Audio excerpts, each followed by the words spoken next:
Kaibigan, bago tayo magsimula, palike and subscribe po muna ako at pahit ng notification bell para ma-notify ko kayo sa lagay ng ating panahon. Maraming salamat po. Magandang hapon, narito na nga yung update sa ating minomonitor na si Bagyong Leon. Ito nga din yung ating latest na satellite image. Itong si Leon ay naglandfall na nga sa southeastern portion netong Taiwan area. As of 4 p.m., ito ay nasa layong 320 kilometers north-northwest ng Itbayat, Batanes. Nagtataglay ng lakas na hangin na 155 kilometers malapit sa sentro at bugso na abot sa 255 kilometers per hour. Kumikilo sa direksyong northwest sa bilis na 25 kilometers per hour. Although papalayo na nga itong si Leon sa extreme northern Luzon, asahan pa rin natin yung rains with gusty winds sa may Batanes, pati na rin sa may Babuyan Islands.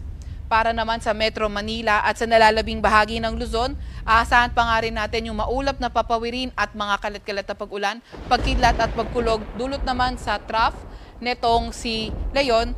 Samantalang sa Visayas at Mindanao, bahagyang maulap hanggang sa maulap na papawirin at mga tsansa ng mga localized thunderstorms sa ating aasahan. Yung mga kasamahan natin sa Regional Services Division patuloy na maglalabas ng mga rainfall advisory, thunderstorm advisory o hindi kaya heavy rainfall warning kung kinakailangan.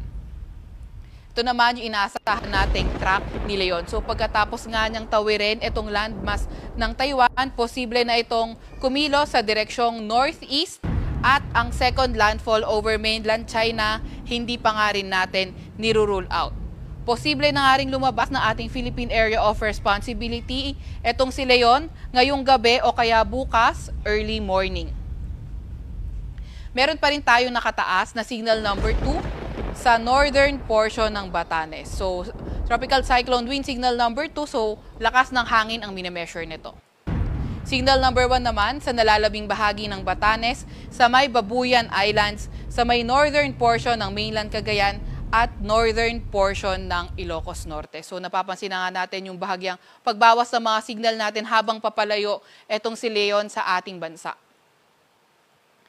Meron pa rin naman tayong heavy, mga nilabas na weather advisory kung saan heavy to intense, 100 to 200 millimeters sa pag-ulan, inaasahan sa may Batanes area, samantalang moderate to heavy, 50 to 100 millimeters sa may Babuyan Islands, Ilocos Region, Zambales, Bataan, Occidental Mindoro, pati na rin sa may Calamian Islands. Kaya ingat pa nga rin, lalo na sa mga inuulan ng mga nakaraang araw pa sa mga banta ng pagbaha o pagguho ng lupa. So sinasabi nga natin dito, generally sa mga elevated, highly elevated areas o kaya sa mountainous areas, posibleng mas mataas yung magiging forecast ng mga pag-ulan. At under these conditions, flooding and rain-induced landslides are expected, lalo na sa mga flood-prone areas at landslide-prone na mga areas. Asahan naman din natin yung mga bugso ng mga malalakas na hangin sa mga walang signal. Ngayong araw, malaking bahagi ng Cordillera Administrative Region sa may Quirino, Nueva Vizcaya, Aurora, Bataan, Metro Manila, Calabarzon, Mimaropa, Bicol Region, Northern Samar at malaking bahagi ng Western Visayas. By Friday, mga bugso ng mga malalakas na hangin posible sa may Batanes, Babuyan Islands, Northeastern Mainland Cagayan at sa may Eastern Isabela.